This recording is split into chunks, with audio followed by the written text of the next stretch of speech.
look like a restaurant in West End. Guys, I went shopping. I don't know if you can tell, but I had a time. Jemma Bayley reviews everything ever. Hello and welcome to Jemma Bayley Reviews Everything Ever. It's me, Jemma Bayley. I'm here reviewing everything ever every week because I have to review everything ever. And if I think if I do it every week, then at least I'll get through everything ever by March, I think. By March. Yet again, I have gone to Instagram to ask you all what you would like to be reviewed. Here we go. I'd like to review Closeup Magic. This is not gonna be what you think it is. I do not like close-up magic. I'm not scared of it. I'm not like oh no, because it's not real. First of all, let me just clear that. Close-up magic is not real. It is fake. It is just someone lying to you, but closely to you. So and making you look the fool. Cheap parlor tricks. If you're talking about close-up magic as in magic is actually happening, oh man, I'm all for that. But what we call close-up magic. First of all, it's false advertising because it's not real magic. It's just deception, and it's someone lying to you, but in the worst kind of way, close to you. It's someone who's close to you lying to you. It's right up there with cheating for me. I'm not a fan of magicians. I've talked to you about this before. They're all sex criminals. I joke. They're not sex. I just think, in all seriousness, I do like close-up magic. Like, it's cool. But I don't engage with how it is meant to be engaged with. Like, I'm not mystified by it. I just sit there the entire time trying to figure out how they did it. More of a puzzle thing for me. Like, I sit there and I go, at what point was I not paying attention? Because it's a misdirection thing, you know? I'm trying to figure out the trick the entire time. And I don't like it as much as you do. I don't like that I'm trying to ruin it for everyone. God forbid I just enjoy something. Question it. Oh, it's my whole life is just me not enjoying things and getting to the bottom of it. And I don't need to be doing that. This is why I have a review channel and not just an influencer going out and enjoying their best life channel. I would love to be posting videos of me going out to resorts and drinking drinks, but no, I am sitting in here looking at pictures of those resorts and telling you how shit they are. And this is what Jemma Bayley Reviews Everything Ever is about. It's about getting to the bottom of what the actual crux of the review is. And close-up magic is just lies. And that's why it gets a 2. It only doesn't get a 1 because it's a skill and it's quite impressive. Close-up magic even more impressive. Like, magic from afar, impressive. Close-up magic even more impressive because you're like, how are they doing? How? I was close. How? I can see everything. That's probably the funnest part of close-up magic is it's right in front of you and you have the balls in your hand. So many things are fun because you have the balls in your hand. But then this one, the balls are in your hand and you're looking at it going, I saw him put 2 in. And I swear to God, if 5 come out, I just don't know what I'm going to do with myself. And you open your hand and there's none and you're like, what? I could feel them. In there. How did he do it? That's the whole experience of close-up magic. How did he do it? And it's he because it's never a woman. Why is it never a woman? I don't think I've ever had close-up magic happen to me and it not be a man. Oh, it's because when women deceive you, you can't tell. You know what? Real women magicians, you would never know they're magicians. They're all actually just witches. They're all actually just practicing real magic. That's the difference. Magicians are men because real magic is practiced by women and they are witches. And they're doing far away magic, which is by far the scariest type of magic because shit just starts happening in your life and you're like, how did she do that? How did she know? What? Why is she in my head?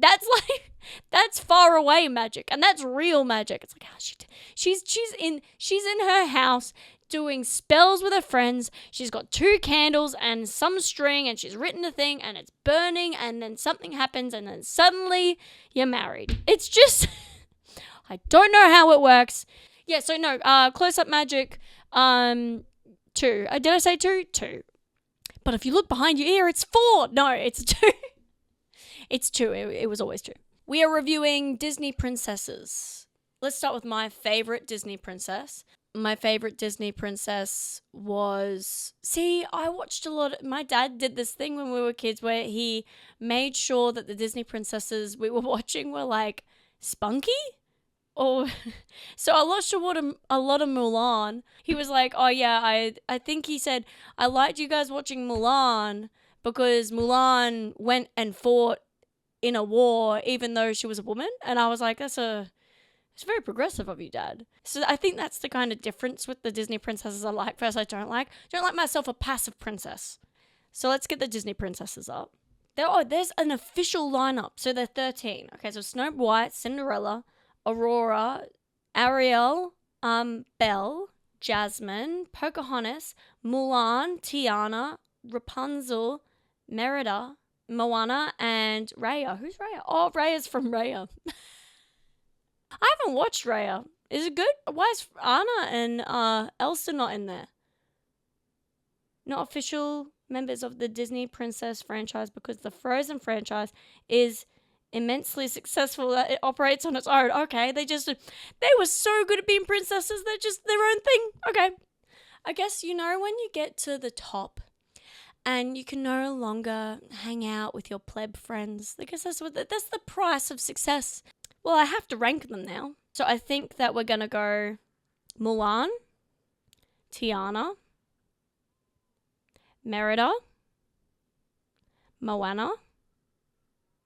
See, this sucks. I haven't seen Raya. I don't know. I'm going to have to put her at the bottom. Oh my God, I forgot about Jasmine. She's like a little spitfire. Jasmine, Belle. Because Belle's weird. This weird smart girl in her village. I love it. Then we'll go Ariel, because I have watched Ariel. I haven't really watched Snow White or Cinderella or Sleeping Beauty. We'll go Cinderella, Snow White, only because Aurora is asleep. She's the most passive. I go watch Raya before I place her in that. But as it stands, I'm gonna take Raya out, and then we'll reassess later on. We'll come back to this. Because this is very important. The ranking of these princesses, because I'm sure that Disney's watching my videos now going, but what has Jemma Bayley reviews everything ever? What does she think of the Disney princesses? And you know what? And I'm glad I could make that impact on you. Just if I can address Disney directly for a second, everyone just be quiet. You've been slacking.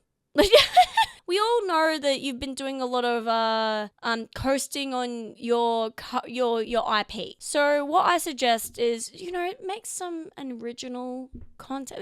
Maybe take a chance on female storytellers who are quite different in their experiences, and maybe there's a stand-up comedian who has a Disney princess idea for the first Disney princess of stand-up comedy, and maybe you should let her pitch to you, and maybe it's me.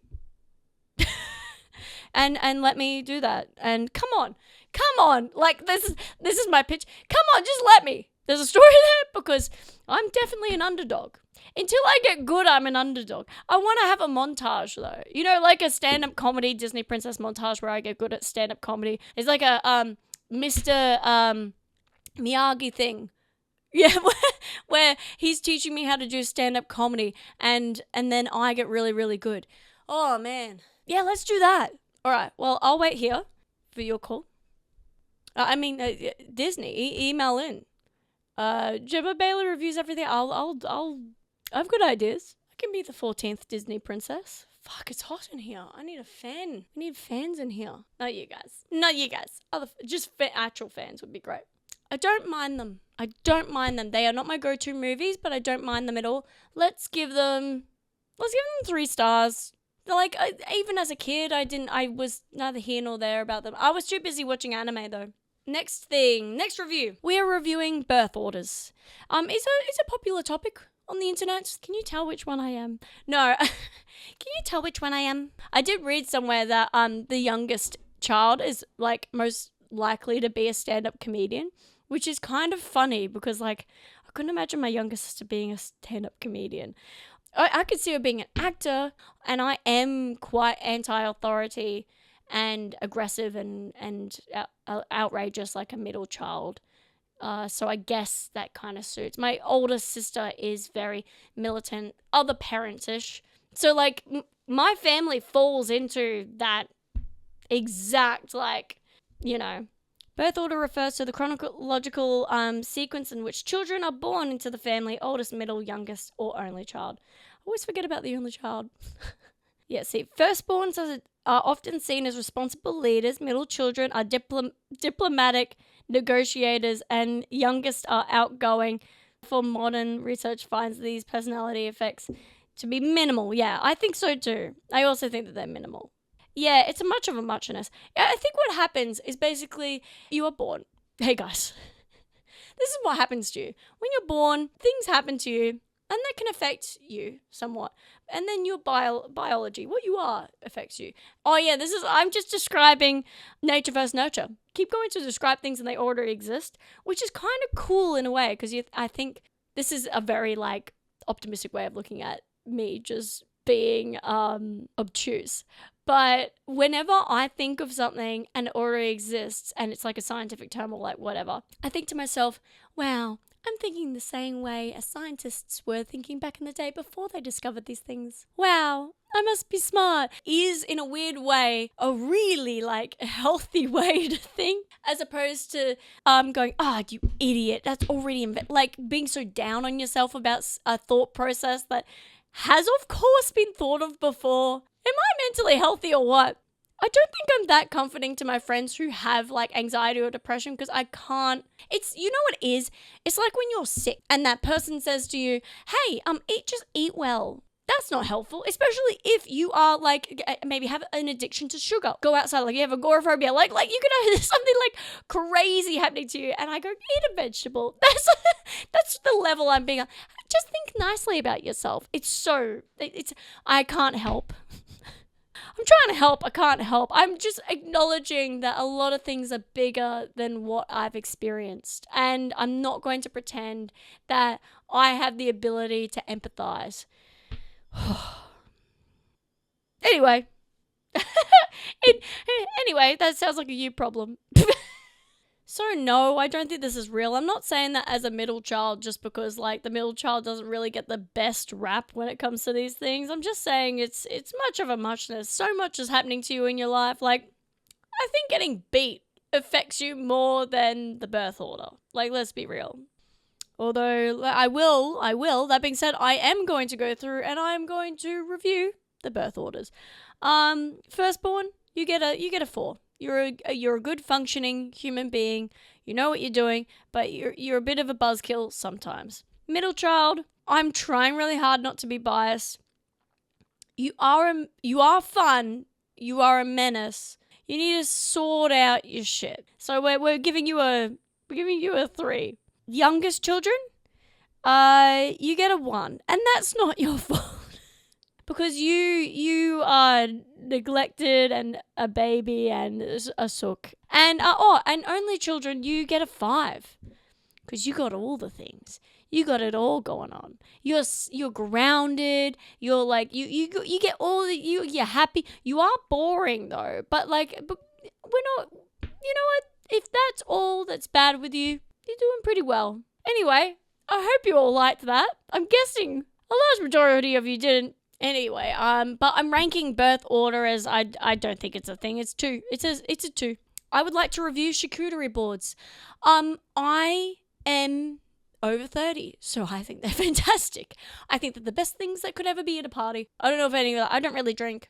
I don't really indulge in substances or smoking or that. I don't have those vices. However, I do consider processed meats a vice because they're highly carcinogenic. Did you know this? They're so carcinogenic. Google it.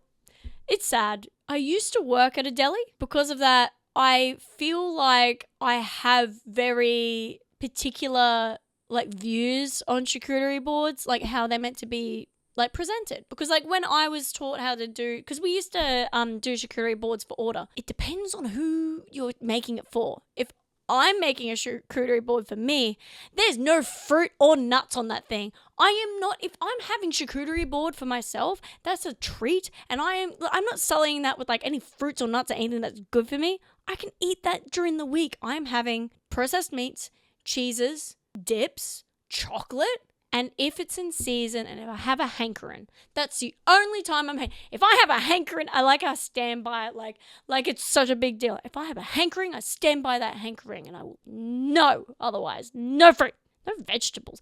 Yeah, no, I'm not cutting up carrots to stick in hummus. No. When I have like that toasted breadstick stuff, that's the like first instance of girl dinner sort of shenanigans that was girl dinner before girl dinner was a thing. Charcuterie board is just the publicly accessible like girl dinner. It's sensations and touches and tastes and sounds. It's an activity and an experience and a food. So charcuterie boards obviously get a 5 because it's just so much, guys. It's so much more than a meal. I sound like I'm selling you charcuterie boards. You know what's weird is kids, like when kids are picky eaters and a lot of the time their plates are just different things that they're allowed to eat. It's kind of like they have their own personal charcuterie boards as well. Because I guess I was never a picky eater, so I just used to eat what my parents ate. I'm not naming names, but the third child, the baby, is usually the one that has the picky food habits. They're the ones that end up with like everything's like not touching each other. Or actually, this might be autism. I might be describing autism. I think what I've done is I've accidentally married the youngest child and autism together. If the youngest child is autism, the middle child is ADHD, and the eldest child is narcissism. No, the middle child is definitely ADHD. I don't have it, but I'm just saying. I've got to stop doing that where I like mention I don't have it. It just makes it seem like I have it more. I do.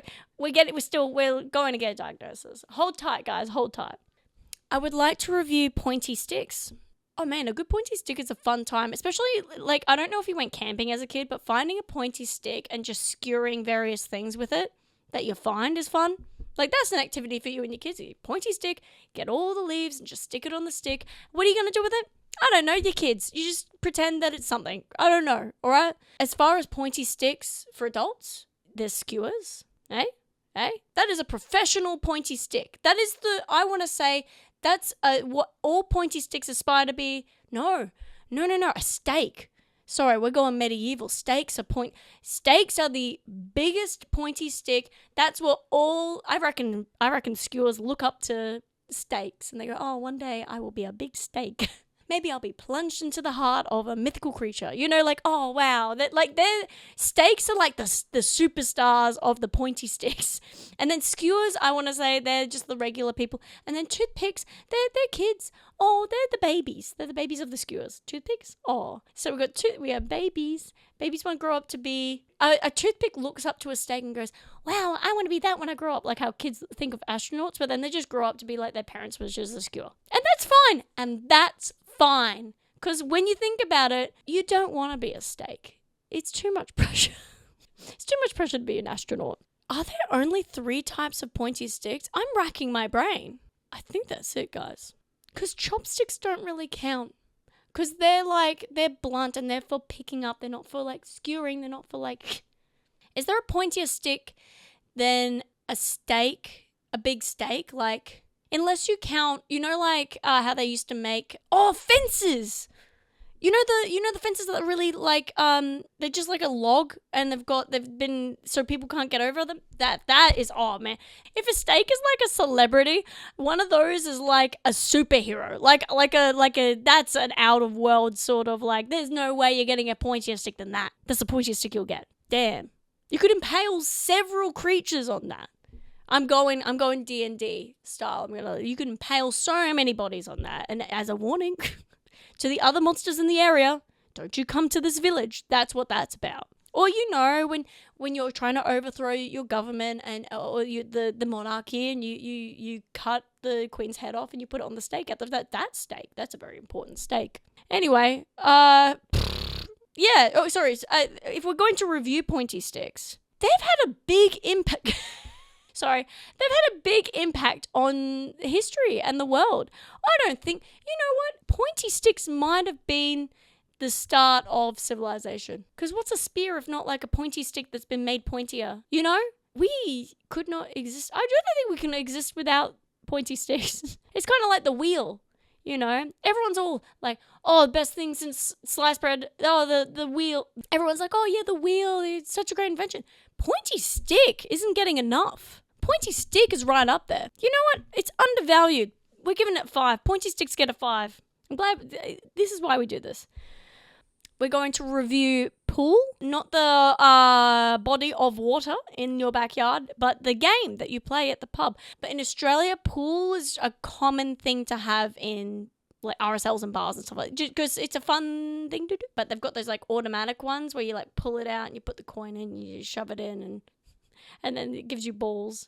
And then you hit those balls with a stick. I don't know really the difference between snooker and pool. All I know is one you have stripy balls and one you have bigs and littles. And we're all good at it. You know, how weird is that? That everyone who plays is like, I'm actually surprised I'm actually good at it. I don't think I've ever spoken to someone and we've gone to play pool and they've been like, oh, I don't like pool. Let's not play pool. I hate it. It's the worst. I'm so bad at it. It just makes me feel so small. Everyone's so alone. I'm actually we all do that. It's the same with putt-putt. Like, I played putt-putt recently. And I was like, I'm actually pretty good at this. Should this be like my new thing?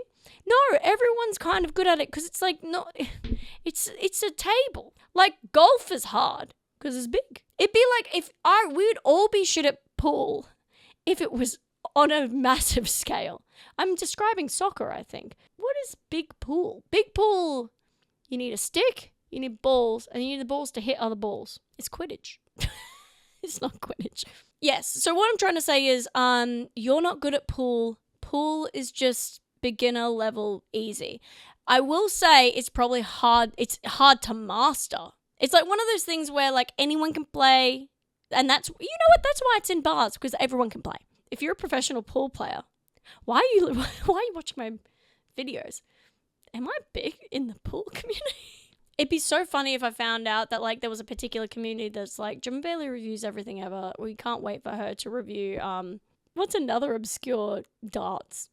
It's right up there with like any bar game that for some reason is not like considered a real sport.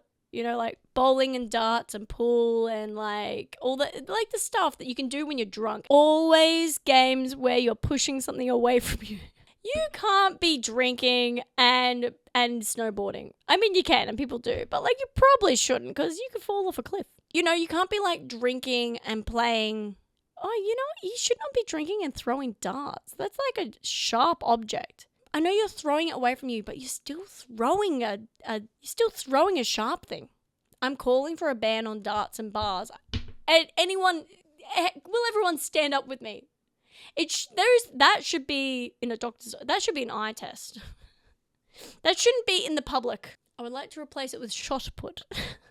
That's worse. That's a heavy ball. I find it weird that darts exist in bars because like people get aggressive when they're drunk. It's kind of like having just bats lying around, or like it's like going to a bar and just having knives around, or like bats, or like just clubs, just stuff for people to hit people with. So pool gets it's a pretty fun game that anyone can play. And if you master it, it's pretty cool to see someone pop the ball over top of the other ball and get it in. I'm going to give pool a 4. Yeah, pool gets a 4. There you go. There you go. All right, before I leave, I'm going to review Matcha. Much to do about nothing. Oh, I could go for a matcha right now. It's so hot. I don't know if you can tell from the everything about me, but I am sweating up a storm. I could totally go for a matcha latte. And yes, I do like matcha lattes. Yes, because I'm a white girl and I have been marketed to, but also it tastes good. My mate was like, it tastes like grass. And then when she said that, I could not get past the taste of grass. But it did not make me like it less. I think it's now nostalgic because I used to eat grass as a kid. I wonder if it's just people who did eat grass as kids liking matcha. Because matcha hasn't, like, I think before matcha was a thing, people were liking caramel lattes and vanilla lattes and stuff like that. So it's always been latte with some sort of taste, sugary taste. And let's face it, having a green drink is fun. Having a different colored drink is fun. I think it's like a big, you know what's happened with the matcha craze? It's like a crossover of all the weeboos and the people who are into like Asian culture and just the mainstream like Starbucks, like latte girls have just combined, and that's why it's become so big. It's just two massive demographics coming together as one. And isn't that beautiful? Isn't it lovely when consumerism kind of comes together and gives birth to La Boo Boo, you know? Some call it appropriation of culture. Others call it yummy in my belly drink. I'm varied on it. I'm varied on the concept of like a cultural appropriation when it comes to that sort of stuff, because it's like yes, I agree. That is cultural appropriation. Is it damaging people? Not enough for me to stop drinking it. If I found out that matcha lattes were killing the planet in some way, I would stop. Yeah, I would stop. Or I'd find an alternative. Or I'd just go back to vanilla lattes, man. I find myself drinking a vanilla latte every now and then and going, you know what? I miss grass. Do I like caramel lattes because I used to just like eating caramels as a kid? I don't know. How much of our taste is just us being nostalgic about taste we liked as a kid? I don't know. And sometimes on this podcast, we're allowed not to know. I think part of me likes drinking matcha latte because it feels like I'm drinking a magical drink or some sort of like elixir or something. It's just so green. Oh, you know, like in Peter Pan when they're eating the invisible make believe food, and then and then he's like, imagine, Peter, like you're doing it, you're using your magic, and then it all becomes colorful. That matcha latte is the drink that would be at that table, and I think that's why I like it so much, because it's a little bit of fun. I don't think matcha latte would have taken. It wouldn't have taken off as well as it did if matcha was brown. If chai was green or blue, we'd be drinking chai lattes. Like chai strawberry lattes would be a thing. Oh, I forgot about matcha strawberry lattes, because pink and green, that's a fun time. I think a big part of it is actually the color. So yes, matcha. I didn't even get to matcha tasting things. I had a matcha creme brulee, and it was better than regular creme brulee. I think it was better than regular creme brulee. So like, as much as like a part of me is like leaning into the concept that it's a gimmick, and it's like it's not like Dubai chocolate. Like Dubai chocolate was a fad and a trend and an annoying. It's not annoying. I had tried some of it. It's fine. It's good. The funnest part of it was that it was green. But the thing is with matcha is not only is it fun that it's green, but it's got the taste to back it up. Come at me, Dubai chocolate. Yeah. Like I'm picking fights between just flavors of stuff now. Yeah, so I think the flavor is also good. I'm saying think like I haven't got an opinion on it. I like the taste of it. 5. What am I gonna do? Fight against every fiber of my being to give it a 4, even though I really do feel like it's a 5. It's a 5. Sounds so defeatist. It's a 5. Look, we're going to leave it there because I am sweating. I need a drink. Go to my channels. Just so hot, I've given up. Go to my channels. Jemma Bayley on Instagram, TikTok, all the blah blah blah, YouTube. Rate the review. Review the hey. Write in a review. JemmaBayleyComedy@gmail.com. I'll read it. I'll get a fan. But do you like the lights? I like the lights.